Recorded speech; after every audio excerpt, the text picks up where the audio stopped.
see if Swifter starts out with a swift 20% again. Oh, yeah. Who knows? He did get the early first blood, but now It's Mallow's in the driver's seat now.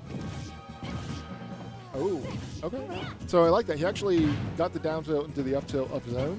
Right. I guess he was waiting out an air dodge, but he mistimed the down tilt to punish. Right, so you see him kind of waiting there for a second, but yeah, he does get that, the capitalization he needs. But now, obviously, Swifter's off stage pretty early. Right. About 20 seconds in now. Ooh.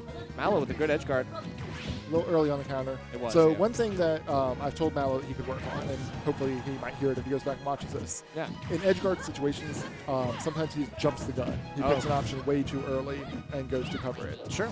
I can definitely relate to that. I do the same thing. So you just got to remember, working on your timing and don't, sometimes the best thing is to wait, right? It's not always to just like throw out something, especially even with Lucina, who has options. You can keep throwing out a couple every once in a while. If you whiff one, maybe you can get the second one, Right. but you can't rely on it too much. And in an edge guard situation, time is short. Absolutely. He's doing a pretty good job right now. He's got stage control firm in and Swifter at kill percent. Right, but getting a little bit of leverage off the down air, finding a way back to center stage, and the nair coming in hot from Mallow. Right. So the big thing here is going to be how is Mallow going to kill? Because he's been going just for tilts and stuff. Hasn't really done a whole lot of kill setups or anything. Right, that is true. I don't know. I mean, it's very hard. Like, there it is. The up B is one option, but that's a reactive option, right? Absolutely. That's not really something you want to throw out preemptively. But other than that, I would say maybe. I don't know. He can't go for too many counters. I hate saying go for counters because it's really risky. Right. I do like that he already used one because now he's put it into Swifter's head. Hey, I have this counter. You can't just push buttons. Right. That is true. It is always something to keep as an option. Reminding it, it's a little bit of condition, right? It's like, wow. Okay, so the projectile from neutral B block out the dash attack and then just bites him in the face. Exactly. And the fact that can still connect even if the projectile misses or clanks or something like that is such a good option. Absolutely. Also a good option, that reaction to that tech roll there by Mallow. Gets in, gets the F smash, and firmly in control of the second stock. For sure. Okay, trying to get a little bit of two-frame going. Mallow just setting something up at the ledge, but the edge guard continues. Yep. He's playing very, very patiently. Right, which is what we wanted him to do. Yes. And that can be a really good thing, but also he's got to make sure he pulls the trigger on these kills when he has the opportunity. That's true. You can't wait too long, but there it is. Dash attack taking that one. Nice. Sitting at 46%. He's up pretty strongly, I would say, right now. Swifter trying to find some answers. Ooh, just a grab. Punishing. I would have side beat personally, I think. Yeah, honestly, I forget about the side beat. The side beat is such a good option here on Smashville as well, when you can mix people up with the platform and everything. Going for the upper part of the side beat is nice. Oh! Swifter actually beside him, but Lucina's up smash got some horizontal range there. It does. Unlike Hero. Right? It's like you see Hero play, and then you see Lucina, and you're like, oh, one of these things is not like the other. You're like, wow, okay, cool. So good stuff. Mallow with a nice read on the up smash to take the kill. Right. Swifter was not expecting that. You can see on his face, like he was very surprised, but not in a negative way. He's just gonna be like, okay, cool. Oh, okay. I know what I need to do. He looks like he knows what adjustments he has to make, and we'll see if he follows through. So one thing that Mallow was doing really well there, he was using kind of falling up airs and stuff to juggle Swifter. And Swifter, a lot of people do this. If you're getting juggled, sometimes you push a few too many buttons when you're coming down.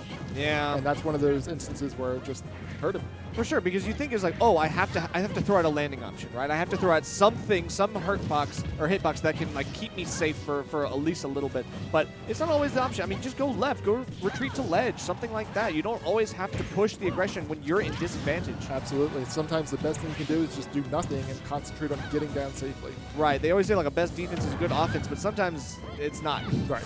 Right. There's an exception to every rule. There is, exactly. There's diminishing returns to all of it. So Swifter now trying to make this game a little bit more even. He does so far, but he's still off stage. Back there going to trade with down tilt. So right there again, side B I think would have been. Yeah, he's going for a couple side Bs in neutral, but he needs to go for it in advantage when he knows that he can land it. Right, or even just an F tilt at this point. That works too. Whatever, I mean, like I said, Lucina has a few good options. You just have to pick the right one for the right time. Right opportunity. So now Swifter at 151%, and Mallow finally goes off stage. Yeah, but still not for very much. He finds a nair on stage. Not gonna kill though. Ooh, trying to clip him underneath the onto the side of the stage actually. So Yeah, and we'll see if it ooh, works. and again, that down air coming in. Swifter really likes to use that as a landing option. And it was working for him game 1, but I think now Mallow's really starting to catch the patterns here. Right.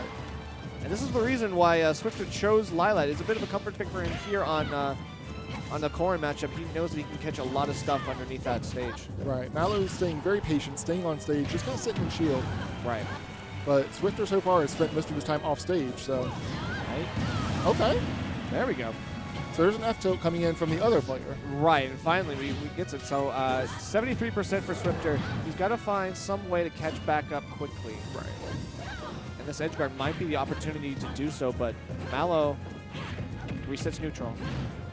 Yeah, they're just kind of jumping around each other at this point. Both of them just kind of looking for an opening.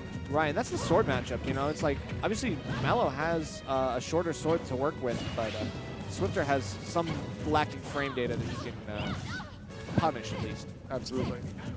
And right there, I think Mallow did a really good job. He just got away, because when Corrin starts up-airing you, it can be hard to get away. Exactly, and that's the retreating to ledge we're talking about. That's when you want to do it. You get out of there. Don't throw out a hitbox. Don't try to save yourself some trouble and get some damage. It's like, just take the L, go back. Swifter actually popping up above the ledge there, but Mallow not able to react and punish it. Yeah. Oh, just an F tilt. Okay. So he knows he should have gone for more. He's shaking his head. And Oh, again, that was a big read, but I mean, it's not going to be punished that hard, so it's risky, but not that much. right. And again, to be fair to Mallow, this is a relatively new Lucina. Yeah, Nice back air there. I Swifter get going you. deep for that. Yeah. So you can see he's still kind of figuring out the optimal punishes and everything. Right. No offense Oh, whatsoever. Okay, so that was really good. That's set up with the bear from coast to coast, sends him off stage. He follows up with the fair. Really good quick edge guard. Didn't really give Swifter a chance to kind of reposition himself around the ledge and get back. And Lucina's aerials are good enough that that's kind of what you should be doing. Go off, force an air dodge, and then punish. Right. And it's just so hard because her aerials are so good. Mallow's having some trouble dealing with these fall-through platform aerials that Swifter is throwing out right now. It seems he's always able to just kind of like catch Mallow when he's dropping shield, trying to punish, maybe go for an anti-aerial move, but I don't know. It's not working right now. Swifter's going to go for a neutral beat here. I'm going to call that. He doesn't get grabbed. Ooh. Okay. Wow. Neutral There beat. it is. Yep. Nice. And I'll do it. Good call. All right, so Swifter taking game 2, making it 1-1. Yep. Let's see if game 3 holds anything different. Right. Obviously now Mallow has the stage counter pick. I don't think the Lilat shenanigans are gonna allow Swifter some of the leverage he got last game. So let's see if Mallow picks the right stage. And I'm expecting something without too many platforms, maybe a Smashville, an I can see that. SD. Yeah, maybe Town. Yeah, I can see that. For Because sure. Swifter did get a lot, like you mentioned, off of the drop 2 platforms. But no, we're getting Battlefield. Okay. I guess the exact opposite. Maybe he thinks he can do it better. Right. I mean, Battlefield is traditionally a really good stage for sorties, especially the Fire Emblem sorties. Right. And I think what was really helping Swifter was the fact that the platforms on Lilat are lower, right? They're lower, so he can get a lot more off those fall-through aerials. I think now here, he might have a little bit more difficulty spacing them accurately, but we'll see how it works in practice. Right, exactly what you're saying. He was so low to the bottom of the stage, he was able to fall, hit up air, and land quick enough to get a follow-up. Yeah. A little bit more difficult here, but we'll see. Gotcha. All right. He's got him off stage, and he backed off. So, Not the aggression that he probably needed in that moment, but just trying to reset a little bit. Finally get some damage on the board. now one thing Mallow hasn't done at all is shield breaker. Yeah, that's true. I wouldn't mind seeing him do that, even just a little bit. Yeah, because it's game 3. I'm surprised even game 2 we didn't see hardly any. Right. At all. Because Swifter's staying in shield a fair bit, and if Mallow can recognize that and just break it once, Right. That changes the whole dynamic. That's a stock right there. That's like theoretically that is a stock, especially right now at this moment. If he can go for it, but yeah, I'm surprised why he hasn't. I don't know. Maybe it's just not a comfortable thing for him. He knows that it's a hard read thing. ooh, it's a stun. And the other part of it too, we'll get to that one too. You saw him run off and try to counter Corrin's recovery earlier. It just doesn't work very well. She travels so quickly that unless you're Joker or something, it's not gonna happen. Yeah, especially after the buffs that they gave Corrin, like that up B is super strong. You really just don't want to risk it at this point. You can get a lot of kills on stage as Lucina. It's not worth it. Yeah, I don't think running off and trying to hit them like as they come up is the answer. I think you really just have to go interrupt them before they even get a chance to up. That is true. There is a little bit of a startup, so you can see how long it takes for the hitbox to become active. Just take a look and catch that initial push. Oh, okay. Okay. So gets in there, and both of them just so focused right now. Ooh, okay. And fires back. 1 for 1. All right, so true reset now. It looks like Swifter's having a little bit of trouble getting off the top platform just because there is that distance problem that we were talking about earlier. Right. And now the two of them just trading aerial or up tilts. Yeah. Juggles. Yeah, both of them have pretty good juggle abilities. The swords allow them that opportunity. The disjoints helping them out a lot. They're both just kind of jumping around, throwing out moves at this point. Right. And what I want to see from Swifter is going for a juggle, but then mixing it up and going for like an up B or something. Right. You know, it's like going for the big kill move. Ooh. Swifter hits the side B off stage, won't kill, but tons of damage on there, and that's gonna. It's not gonna kill, but it's definitely a huge mix-up. And once you get that hit stun initially, you're like, okay, cool, I've swept him up. He's gonna take a lot of damage, or he might die. Right. Swifter gonna look for a back air or side B here to close this out. Nice, the back air. Very nice reversal there.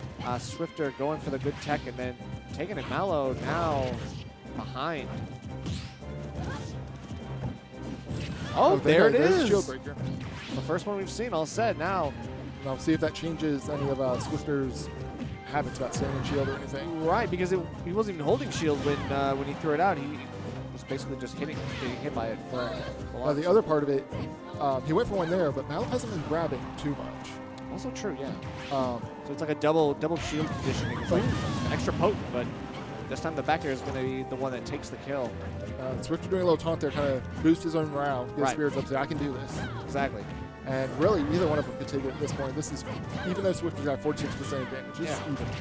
For sure. One good combo from either of them will make or break it sometimes. Yeah, you see Mallow running around looking for these up tilts. And he's reading the pins, which is good because that's a really good option that Swifter's going to be using a lot more now that it's like last stock. Right. Good back there off of the tech. Oh, and I think he expected Swifter to go through him there. Yeah. And so he was going for kind of a down air. I see what you cover it. Okay, gonna snap to ledge. Ooh, that was almost a punish. Get something good for it. Maybe stage control, or maybe not. Swifter down there coming in. Again, looking for that back air. Yeah, he really wants it. It's like, that might do it. Nope. Oh, 120. Okay, whoa! Stage spike, so he doesn't. He actually dies first. Oh no! The double stage spike, but Corrin's recovery lasts quite a bit longer than Lucina's. Right, that startup that we were talking about actually helps here.